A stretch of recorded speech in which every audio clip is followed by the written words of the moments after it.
more than 12.5 lakh students are going to appear for English examination only in CUET 2026 कि हमारे पास strategy नहीं है, time कम बचा है, 45-50 दिन में कैसे कवर करेंगे, PYQs का आइडिया नहीं है, क्वेश्चन पूछा क्या जाता है, अगर जो चीजें आती भी हैं तो हम कैसे कवर करने वाले हैं कि अगर आप फ्रेशर हैं कि 230 प्लस आउट ऑफ 250 कैसे करना है, क्या आज हम बात करने वाले हैं उसको हम पहले देख लेते हैं।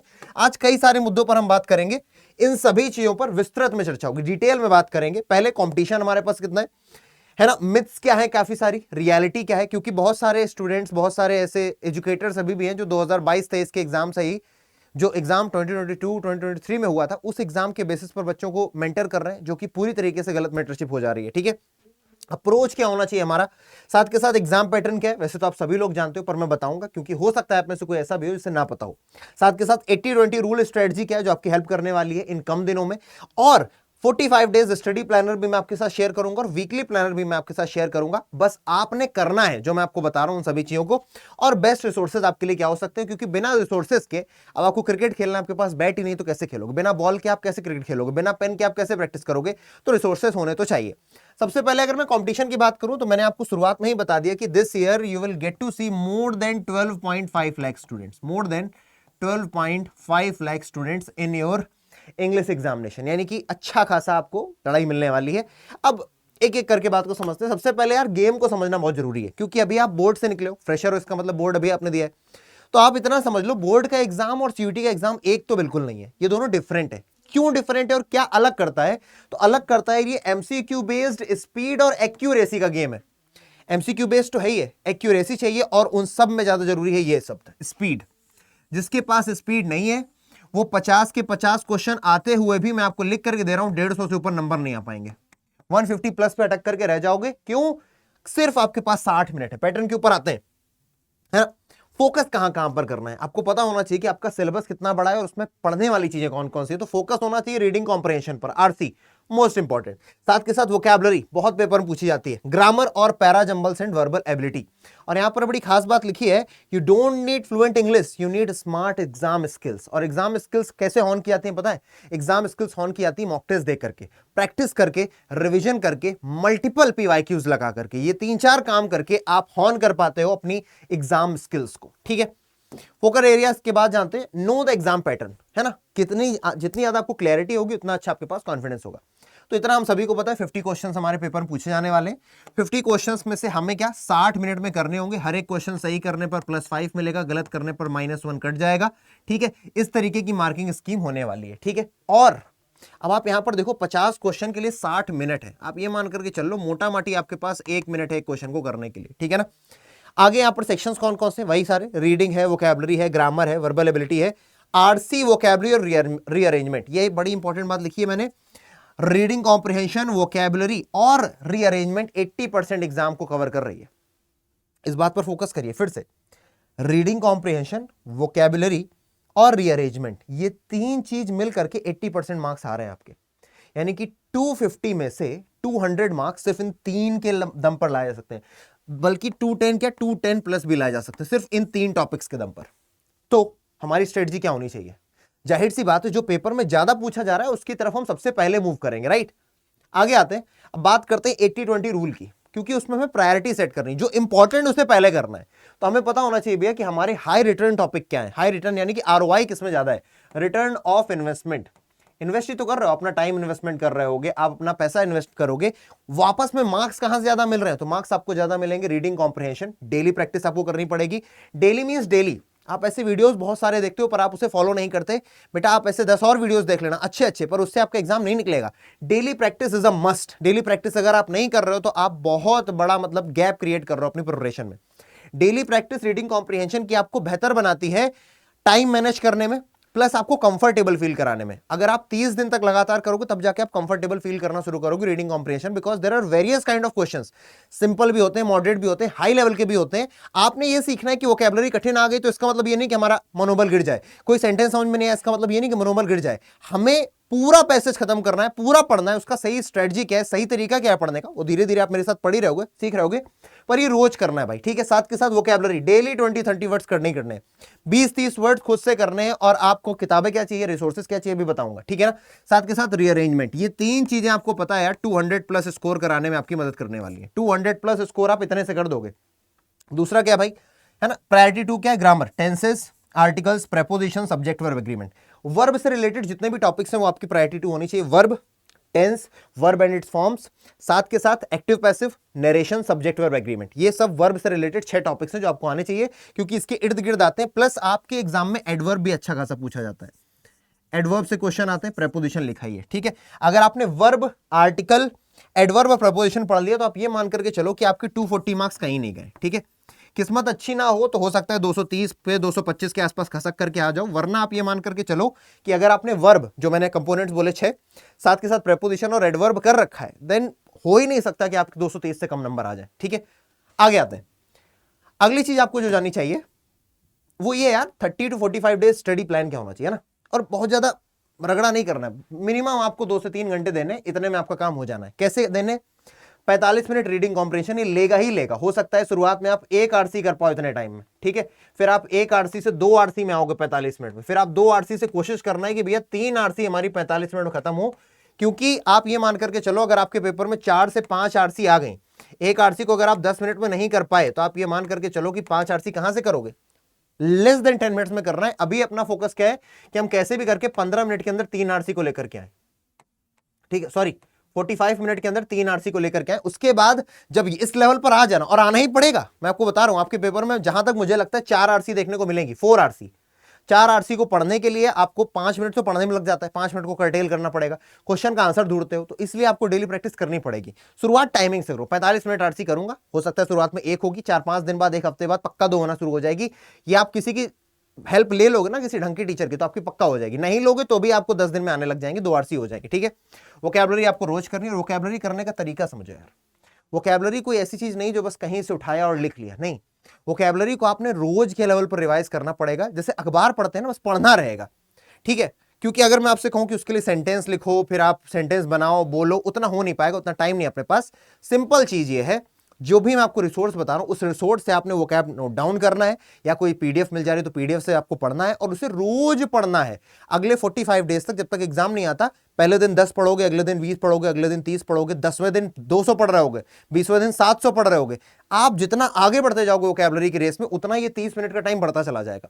हो सकता है आप अपने 40वें दिन पर 2.5 घंटे वोकैब पढ़ रहे हो, क्योंकि वो पूरे को रीड करना अपने आप में काम है। लेकिन वो जब आप रीड कर रहे होगे ना, तो अपने आप आपने जब 40 बार पढ़ लिया ना, तो हो जाएगा। और यही एक तरीका भी है, वोकैबुलरी को रिटेन करना नामुमकिन हो जाता है अगर आप रोज उसे पढ़ नहीं रहे, ठीक है। आपको रिटेन करने के लिए मल्टीपल प्रैक्टिस देनी पड़ेगी, मल्टीपल रिविजन्स लगाने पड़ेंगे, ठीक है। 30 minute grammar, more than enough है ग्रामर, मेरे ऊपर छोड़ दो, ठीक है। 30 मिनट पीवाईक्यूज एंड मॉक्स, ठीक है। ये शुरुआत में नहीं भी करोगे यार पीवाईक्यूज एंड मॉक्स तो भी चलेगा, 10 दिन बाद से स्टार्ट कर सकते हैं, ठीक है।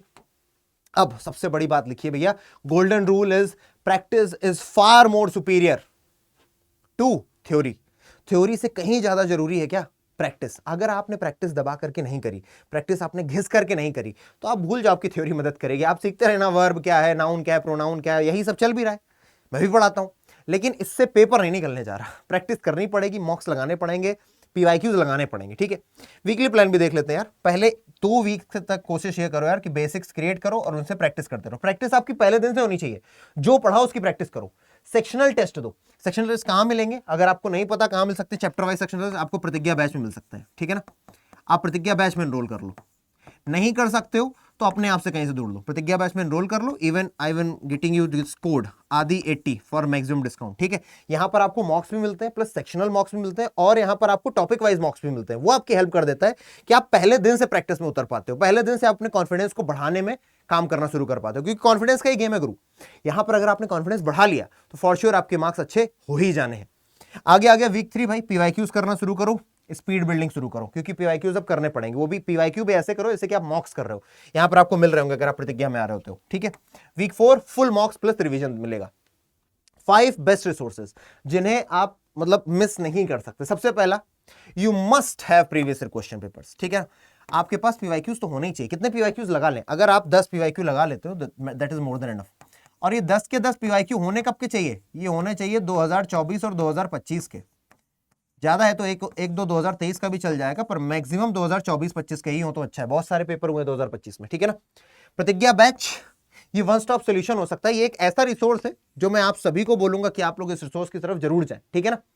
क्योंकि प्रतिज्ञा बैच आपको पता ही है ना, करियर अड्डा अभी तक का मैक्सिमम स्कोर देने वाला प्लेटफॉर्म रहा है, मैक्सिमम टॉपर्स देने वाला प्लेटफॉर्म रहा है। आप किसी भी कॉलेज में स्टूडेंट के पास चले जाएंगे, उसने किसी ना किसी टीचर को जरूर जाना होगा, या तो उसने यूट्यूब से पढ़ा होगा, या तो उसने क्या बोलते हैं कि पेड लिया होगा। और मैक्सिमम जो स्टूडेंट्स हैं आज के समय वो प्रतिज्ञा बैच से निकले हुए हैं, ठीक है।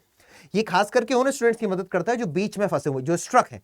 जो क्रीमी लेयर है वो हो सकता है कि यूट्यूब से भी अपना काम बना ले जाए, क्योंकि उसके पास भैया अच्छा बैकग्राउंड है, उसने अच्छे से पढ़ाई करी थी, उसके माँ बाप अच्छे लेवल पर हैं, या फिर उसके पास ऐसी सुविधाएं जिससे उसको बैच की तरफ नहीं जाना पड़ेगा।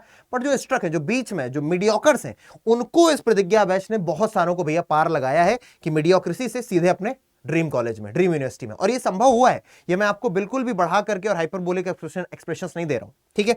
वर्ड पावर मेड इजी, 2 किताब बता रहा हूं, दोनों में से मैं दूसरी वाले को प्रेफर करूंगा, पर दोनों अच्छी हैं। Word power made easy normal levels की किताब है, जाकर के अपने आसपास से खरीद लो, या तो वोकैबुलरी वॉल्ट, ये करियर अड्डा की वेबसाइट पर मिल जाएगी, इस पे भी आधी 80 डिस्काउंट लगा करके आपको घर पे आपकी डिलीवर हो जाती 7 दिन के अंदर। तो अगर आप इसकी तरफ जा रहे हैं तो तुरंत ऑर्डर कर लेना, ये वीडियो देखा और तुरंत ऑर्डर कर लेना, क्योंकि किताब आने में भी 7 दिन लगेगा। अभी 7 दिन वैसे ही आपकी वोकैब हॉल्ट हो जाएगी, ठीक है।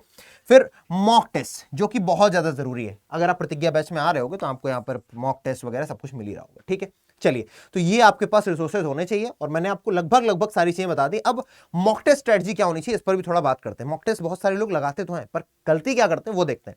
तो यार पहली बात तो 2-3 मॉक्स पर वीक दो। पर वीक का मतलब आपको 6 दिन में, या तो संडे को 1 दे दो, संडे को 2 दे दो, या पूरे हफ्ते में 1 दे दो। मेरा तो ये मानना है, आपने अगर अभी आप इस वीडियो को देख रहे हो, मान लीजिए आपके पास केवल अप्रैल है, ठीक है, मैं केवल अप्रैल मान के चल लूं, और आपके पास मई है, ठीक है। मई के मान लीजिए 10 दिन है शुरू के, इसके 30 दिन है, तो इन 40 दिनों में आपको कोशिश ये करना है कि हम 30 मॉक तो लगा ही दें यार, ठीक है। ये मतलब मुझे ऐसा लगता है 30 मॉक्स आपको पर वो लगा दें, 30 हटा दो अगर, तो 20 तो आपको लगाने ही लगाने। 20 मॉक्स पर सब्जेक्ट, जितने भी आप सब्जेक्ट दे रहे हो उन हर एक सब्जेक्ट का हम 20 मॉक्स लगाएंगे। उसके बाद आप जिस लेवल पर पहुंच चुके होगे ना, आपको डर नहीं लगेगा। हो सकता है आपका पेपर फिर भी अच्छा ना जाए, देयर आर चांसेस, कोई कह नहीं सकता पेपर कैसा आएगा, लेकिन आपका डर खत्म हो जाएगा। आप प्रेशर से हैंडल करना सीख लोगे, और आप क्वेश्चन टाइप को समझ लोगे। और ऐसा होता नहीं है, 99% चांसेस है कि जो अभी तक का ट्रेंड रहा है उसी टाइप के क्वेश्चंस मिलेंगे, तो आप उनसे बीट कर पाओगे। अब जैसे मैचिंग का क्वेश्चन आ गया, क्लोज टेस्ट आ गया, है ना, अलग अलग तरीके के क्वेश्चन आएंगे, आप बेविल्डर्ड होते फिरोगे तो फिर दिक्कत होगी। पजल नहीं होना है, अपने को काम करना है। एनालिसिस में पहले तो गलतियां क्यों हुई और टाइम कहां गया, और उसके लिए भैया मेंटेन करो एक अपनी एरर नोटबुक की, कहां पर हमने एरर की, क्या एरर करी, इसको रीड करना बहुत जरूरी है। एरर नोटबुक कोई नहीं बोलता, ये मैं बोल रहा हूं आपको, एरर नोटबुक क्रिएट करना बहुत जरूरी है। छोटी सी 20, 50, 100 पन्ने की कॉपी लो, उसमें लिखो यार, इसमें क्वेश्चन नंबर मत लिखो कि आपने क्वेश्चन का जो गलती थी वो उतारी, यहां पर ये रूल लग रहा था, मैंने गलती क्या करी है। आरसी में भी यही कर सकते हो। आरसी में वैसे आप एरर नोटबुक में नहीं लिख सकते, लेकिन अगर आपको कुछ समझ में आ रहा है कि मैं गलत पॉइंट से पढ़ लिया, मैंने चीज को ज्यादा समझा नहीं, तो आप उसे भी नोट करिए, वो क्या सीधे सीधे नोट कर लोगे। टॉपर्स पता है कैसे स्कोर करते हैं, उनका सीक्रेट यही है यार कि मॉक्स improve marks faster than studies, है ना। आप जितना भी पढ़ लो, मॉक्स आपके मार्क्स को अल्टीमेट लेवल पर रेस करते हैं। हालांकि मॉक्स आपके मार्क्स को कभी कभी बीच में स्टक भी करते हैं, पर आपको उसके लिए परेशान नहीं रहना, ठीक है ना। अटेम्प्ट स्ट्रेटजी क्या होनी चाहिए, बहुत ज्यादा जरूरी चीज है यार। बहुत सारे स्टूडेंट्स पहले क्वेश्चन से लग जाते हैं, नहीं, सबसे पहले वोकैबुलरी करो, इजी गो है यार, तुरंत आ जाता है, आता है तो आता, नहीं आता है तो तुक्का मार के आगे बढ़ाना है, नहीं मार रहा है तुक्का, बिल्कुल ही नहीं आ रहा तो रहने देना है, ठीक है। उसके बाद ग्रामर, लास्ट में रीडिंग कॉम्प्रिहेंशन करना है भाई, टाइम कंज्यूमिंग है, सबसे लास्ट में करेंगे। और लास्ट का मतलब ये तुरंत हो जाते हैं, ग्रामर और वोकैब तुरंत होती है, चट चट चट चट निकल जाएगा। मतलब ये समझ लो, अगर पेपर में 50 क्वेश्चंस में से 20 क्वेश्चन वोकैबुलरी और ग्रामर के हैं, तो 20 क्वेश्चन करने में आपको मुश्किल से 10 मिनट लगना चाहिए। सच बता रहा हूं आपको, 10 मिनट ज्यादा ही बोल रहा हूं मैं, ठीक है। 10 मिनट में क्वेश्चन खत्म, बाकी का 50 मिनट दो आकर के अब आरसी में और पैरा जंबल्स में, ठीक है। तो भैया never get stuck on one question, एक क्वेश्चन फंसे तो रहना ही नहीं है। अगर क्वेश्चन नहीं बन रहा है तो कोई बात नहीं, आगे बढ़ जाओ, वहीं पर रुके मत रहो, ठीक है। बाकी प्रतिज्ञा बैचेस हैं या फिर मेरी पर्सनल मेंटरशिप है, उसको अगर आप पाना चाहते हैं, अवेल करना चाहते हैं, तो आप जो भी बैच लेंगे आप इस वाले कोड से लेंगे, आदि 80, which will give you maximum discount plus my personal mentorship. क्योंकि 2022 से जब से एग्जाम हो रहा है तब से पढ़ा रहे हैं, तो अलग अलग तरीके से स्टूडेंट से मिले, टॉपर से भी मिले, जो फर्स्ट अटेम्प्ट में बेकार करके आया, सेकंड अटेम्प्ट पता चला सीधे मिरांडा हाउस पहुंच गए, एसआरसीसी पहुंच गए, ऐसे स्टूडेंट्स भी हैं, तो वो मेंटरशिप आपके काम आएगी, ठीक है। साथ के साथ if you want to connect, किसी भी तरीके से मुझसे कनेक्ट करना चाहते हैं, तो ईमेल आईडी aditya.tiwari@247.com, टेलीग्राम ये दिया है, इंस्टाग्राम आईडी भी दे रखी है, किसी भी तरीके से आप मुझसे कनेक्ट कर सकते हो। एक बार आपको बता देता हूं कैसे आप बैच में एनरोल कर सकते हो, या फिर आप बैच में एनरोल करना खुद से भी जानते होगे ना, करियर अड्डा की वेबसाइट पर जाना है, ठीक है। मैक्सिमम डिस्काउंट के लिए आदि 80 कोड लगाना है, प्रतिज्ञा बैच में एनरोल करना है, you will get to know, ठीक है। बाकी कोई दिक्कत आती है, you can mail, you can WhatsApp तो नहीं कर सकती, यू कैन इंस्टाग्राम में, ठीक है। चलिए मिलता हूं फिर अगले सेशन में, जो समस्या परेशानी आए प्लीज मुझे बताइएगा। टेक केयर, जय हिंद। प्लीज स्ट्रेटजी को फॉलो करिएगा, वो कैब रोज करिए, आरसी रोज करिए, पेपर निकल जाए।